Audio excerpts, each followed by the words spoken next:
Gambia participates reveals their long-term election observation report for the month of March to journalists at a local hotel on Thursday.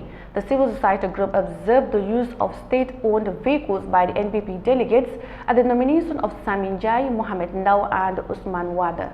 And Gambia's fisheries minister was also spotted at the nomination during official working hours using a state-owned vehicle. Mafuji Sise has the rest of that. During the Second Republic, under the former Gambian leader, Yahya Jammeh, state resources, including vehicles, were used to campaign or gather support for the leadership. It seems the same trend is continuing under what many believe to be the new Gambia. Mar Nyang is the executive director of Gambia Participates. Mr. Nyang said a series of malpractices occurred during the nomination and campaign period.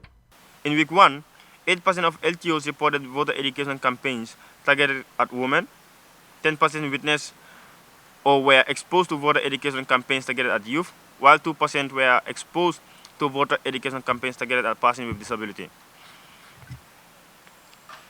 In week 2, 8% of the LTOs reported voter education campaigns targeted at women, 8% witnessed or were exposed to voter education campaigns targeted at youth, while 9% were exposed to voter education campaigns targeted at persons with disability.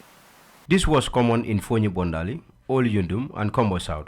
Gambia Participates Executive Director said his organization also discovered that President Adama Barrow uses his Meet the People tour to campaign for the NPP candidates.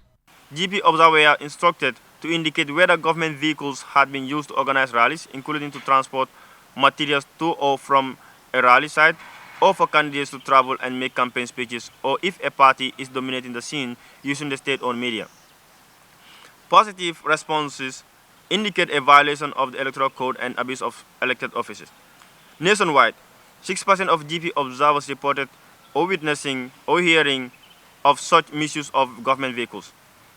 The reports were received from Banjul Central, Banjul North, and Banjul South constituency. As part of promoting inclusion and mainstream participation of the marginalized groups, Gambia Participates also observed how the voter education campaign was tailored to the interests of marginalized communities.